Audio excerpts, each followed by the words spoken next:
At our Christmas brunch, my cousin laughed at my cheap gift. So the whole table froze when I opened Grandma's will.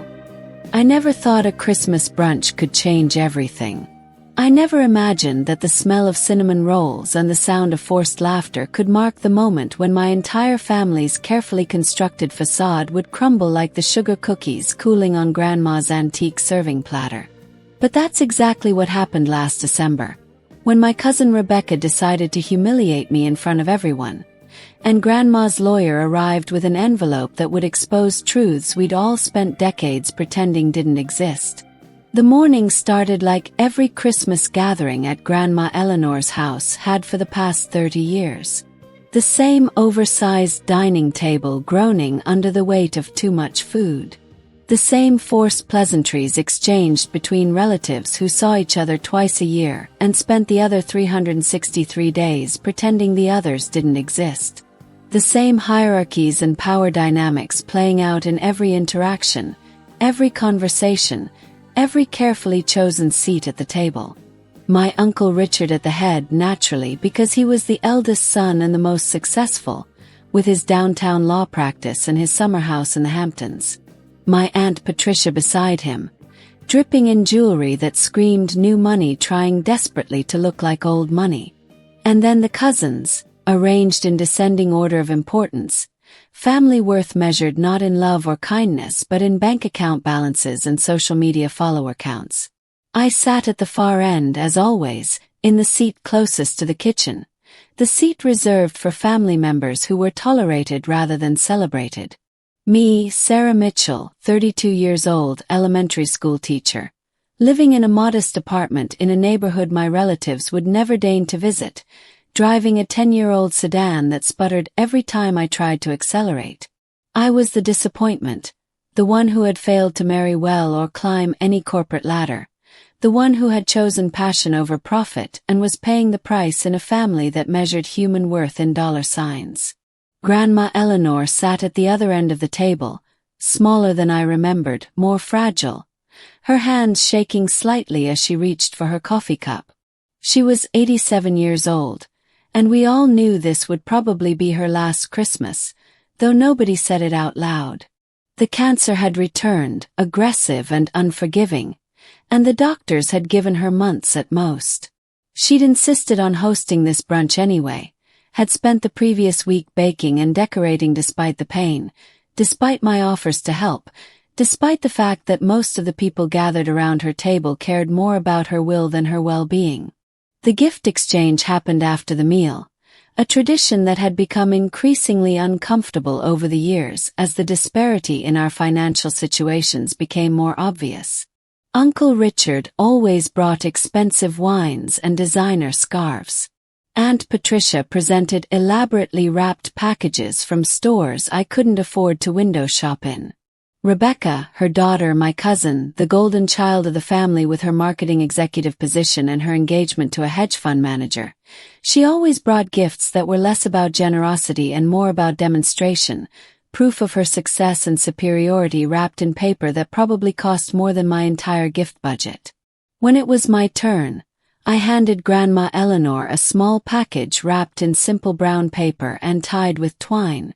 Inside was something I'd spent 3 months creating, a hand-bound memory book filled with photographs I'd collected and restored, pictures of Grandma from throughout her life, starting with her childhood in rural Pennsylvania, through her wedding to Grandpa James, the birth of her children, every milestone and moment I could find. I'd spent hours scanning old negatives, color-correcting faded prints, arranging them chronologically and adding captions in careful calligraphy. Stories Grandma had told me during the afternoons I'd spent with her while everyone else was too busy to visit. It wasn't expensive, but it was made with love, with time, with the kind of attention that money can't buy. Rebecca took one look at my gift as Grandma unwrapped it, and she laughed.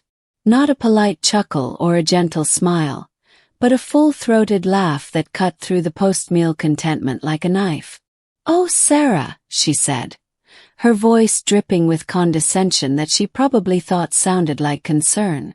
"Did you actually make that yourself?"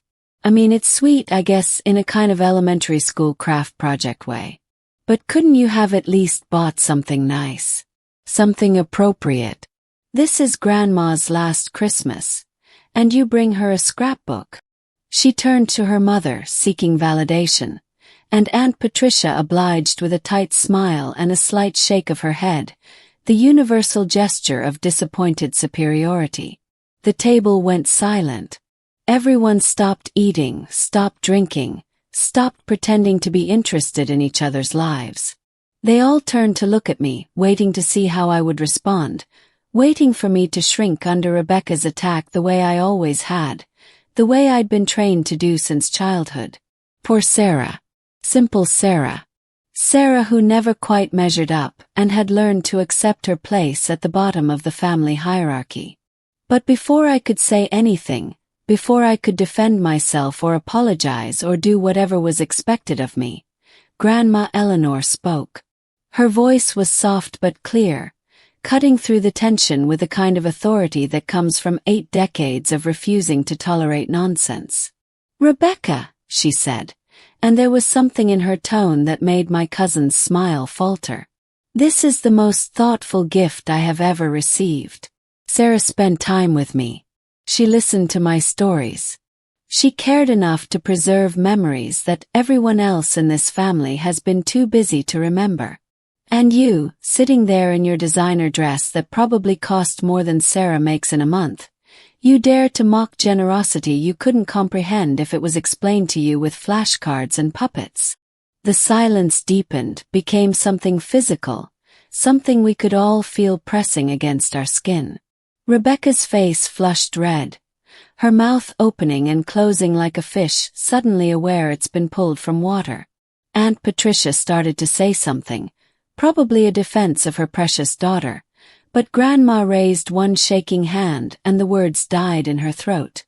"I'm glad you're all here," Grandma continued, setting my gift carefully on the table beside her, handling it with the reverence Rebecca's expensive presents would never receive.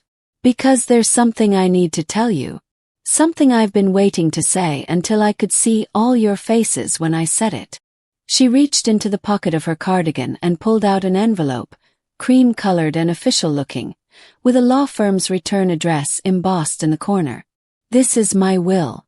The final version, updated last week. And I think it's time you all knew what's in it."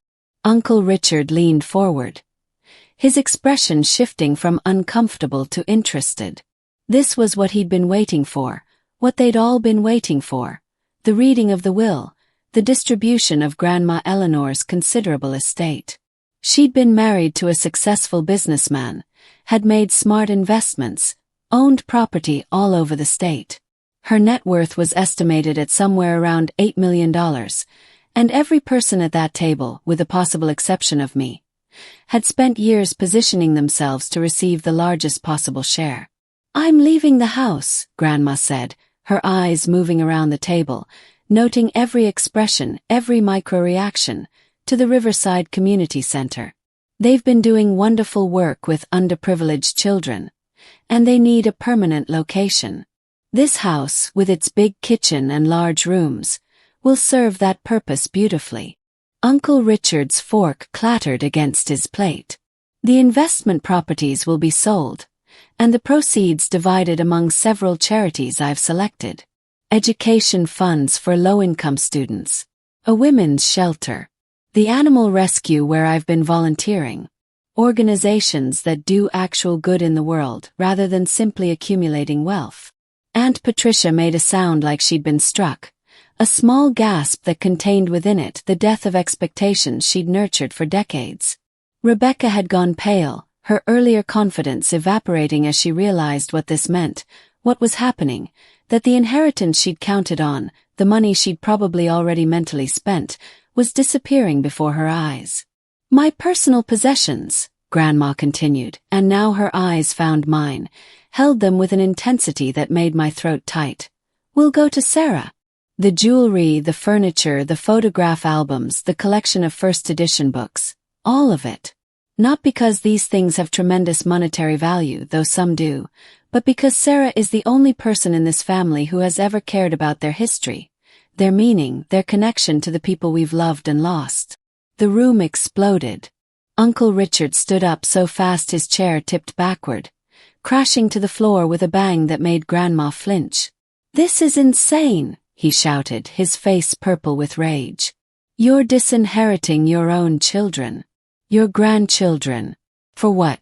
Because Sarah played arts and crafts with you a few times. Can be contested. This will be contested. You're obviously not in your right mind. The cancer has affected your judgment." "Sit down, Richard," Grandma said, her voice still soft but now containing steel that made my uncle freeze mid-rant. "I am perfectly lucid, as the 3 independent psychiatric evaluations attached to this will demonstrate. I am dying, but my mind is sharp, and my decisions are final. You want to know why Sarah gets what you think you deserve? Let me tell you a story." She picked up my gift again, opened it to a page near the middle, a photograph of herself as a young woman, maybe 25, standing in front of a small apartment building in a neighborhood that looked rough even in black and white.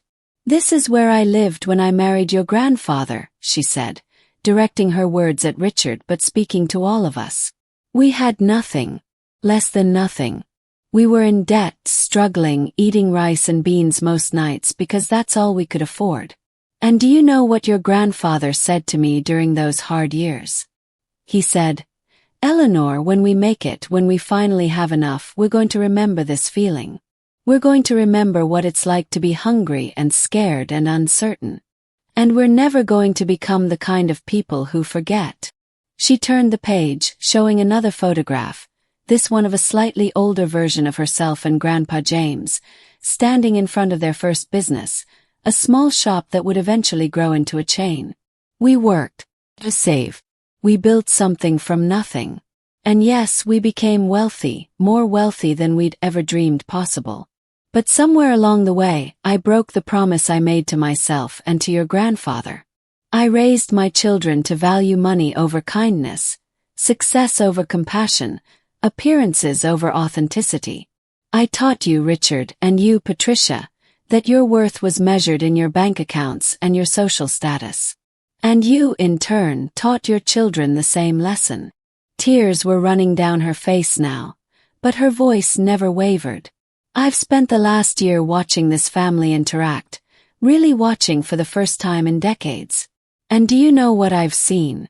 I've seen Richard visit me twice, both times to discuss investment strategies and estate planning. I've seen Patricia call me once a month, conversations that last exactly long enough to be polite before she remembers an important appointment. I've seen Rebecca post photographs of herself at charity events on social media while ignoring my calls for weeks at a time." She looked at me again, and this time she smiled, a real smile that transformed her tired face into something beautiful. "But Sarah came to see me every Tuesday afternoon for the past 5 years. She brought her laptop and graded papers at my kitchen table while I cooked dinner. She listened to my stories about your grandfather, about the war, about the early days of our marriage. She cared about the history of this family, not because it might benefit her financially, but because she genuinely wanted to know where she came from, who the people in these photographs were, what their lives meant." Rebecca found her voice finally, though it came out strangled and desperate. "So you're punishing us because we have successful careers and busy lives? Because we didn't have time to sit around listening to old stories?" "No," Grandma said, and her voice was suddenly tired. So tired it made me want to rush to her side and tell her to stop, to rest, that none of this mattered. But I stayed in my seat, because clearly it did matter, more than I'd understood. "I'm not punishing you, Rebecca. I'm trying to teach you something you should have learned decades ago. Money isn't love. Success isn't character. And family isn't defined by blood. It's defined by who shows up, who cares, who remembers." She turned back to Uncle Richard, who had slumped back into his chair, his rage deflating into something that might have been shame if he'd been capable of recognizing it. You've all been so focused on what I might leave you that you forgot to appreciate what we had while I was still here. Sarah never asked me for anything. Never hinted about my will. Never calculated what she might inherit. She just came week after week, year after year because she wanted to spend time with me. That's why she gets the personal possessions. Not as a reward, but because she's the only person who will actually treasure them for what they are rather than what they're worth. The doorbell rang then, cutting through the heavy silence like a blade. Grandma glanced at the antique clock on the mantel and nodded, as if she'd been expecting this. "That will be my lawyer," she said. "I've asked him to come today because I wanted all of you to hear this together, to understand my decisions while I'm still here to explain them. Richard, you can contest the will if you'd like. You'll lose, waste a considerable amount of money on legal fees, and destroy what little remains of your relationship with me in the process. Or you can accept that your mother made her choices for reasons that have nothing to do with dementia or manipulation, and everything to do with the kind of person you chose to become." I stood up on shaking legs and went to answer the door, grateful for the excuse to leave the table, to escape the expressions of shock and fury and betrayed entitlement on my relatives' faces. The lawyer was a kind-looking man in his 60s, carrying a briefcase and wearing an expression that suggested he'd done this before. Had delivered uncomfortable truths to families who didn't want to hear them. I led him back to the dining room, where Grandma was waiting. Her hands folded calmly on the table despite the trembling I could see in her fingers. What followed was the most uncomfortable hour of my life. The lawyer read the will aloud, methodically detailing every decision Grandma had made, every charity she'd selected, every possession she'd designated for me. The list was staggering. I'd had no idea how much she owned, how many pieces of jewelry and art and furniture had been accumulating in this house over decades. Each item was described, appraised, assigned to me with clinical precision that made my stomach hurt because I could feel my family's resentment growing with every word. When it was finally over, when the lawyer had finished reading and asked if anyone had questions, the silence was absolute. Uncle Richard stood without a word, grabbed his coat and walked out, his wife scrambling to follow. Rebecca stayed long enough to shoot me a look of pure hatred, a promise of future retribution, before she too left, slamming the door hard enough to rattle the windows. I sat frozen, unable to process what had just happened, what had just been given to me, what it meant.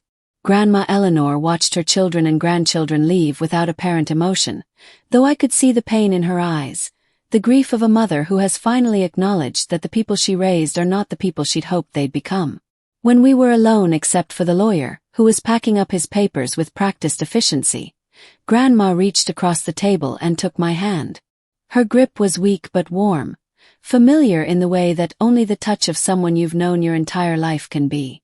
"I'm sorry," she said, and there were tears in her voice now, the emotion she'd held back during the reading finally breaking through.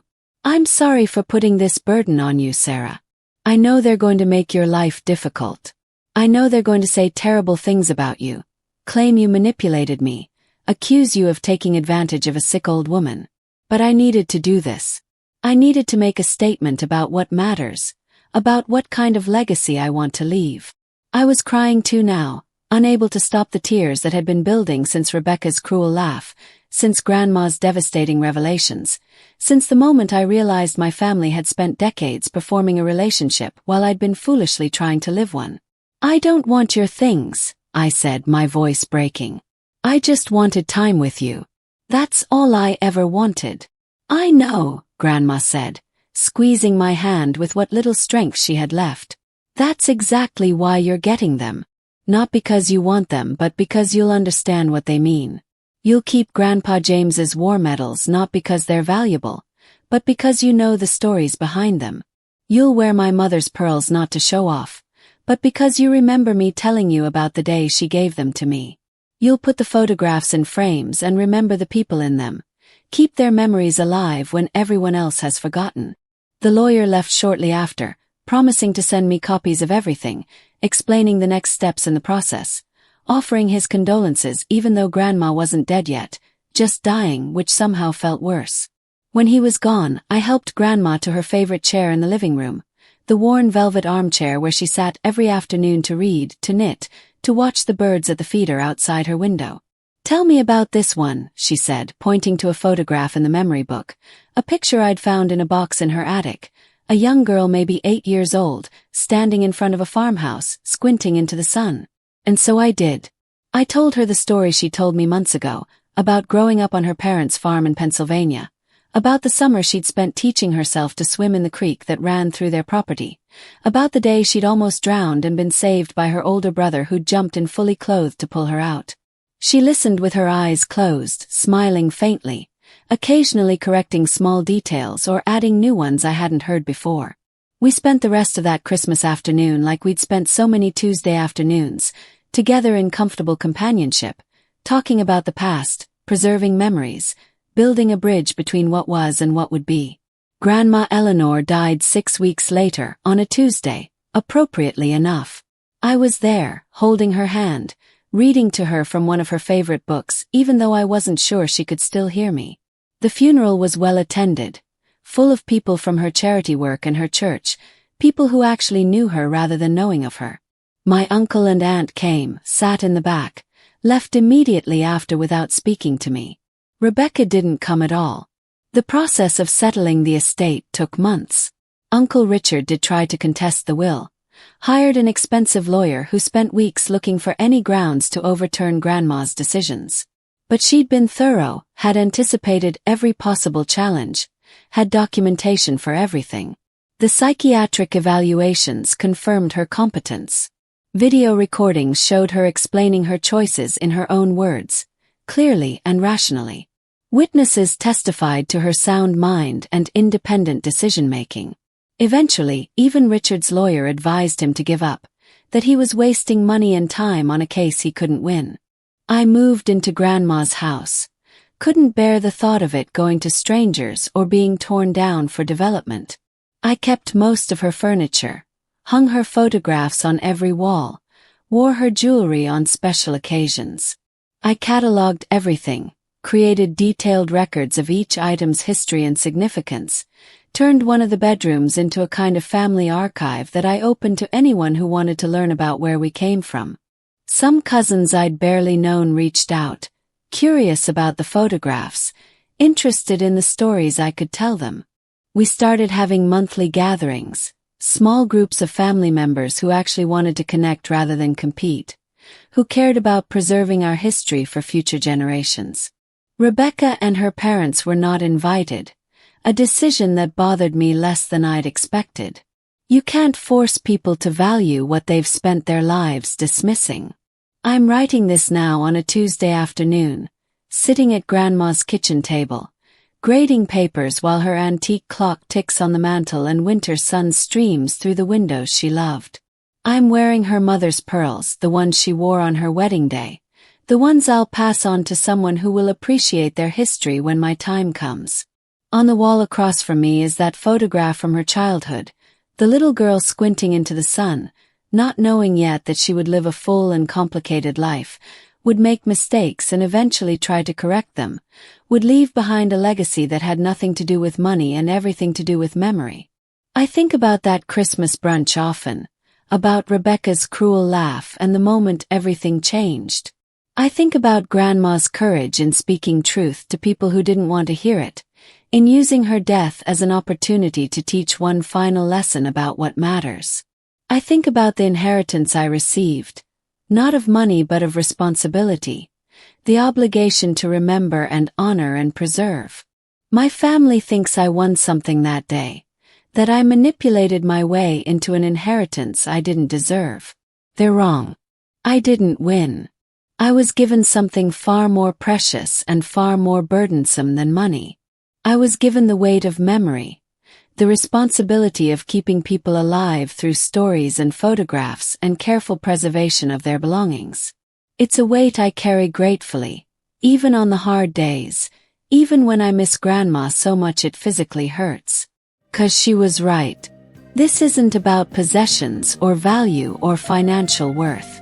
It's about understanding that we're all temporary, that what we leave behind isn't measured in bank accounts or investment portfolios, but in the memories we create and the people who care enough to keep those memories alive. Rebecca laughed at my cheap gift. But that gift, and everything it represented, turned out to be worth more than anything money could buy. It was worth the truth. It was worth the lesson. It was worth knowing finally and certainly that showing up matters more than showing off, that time is more valuable than treasure, and that love, real love, is measured not in what you give but in what you remember. Grandma Eleanor knew that. And in her final Christmas, surrounded by people who'd forgotten, she made sure we would all remember.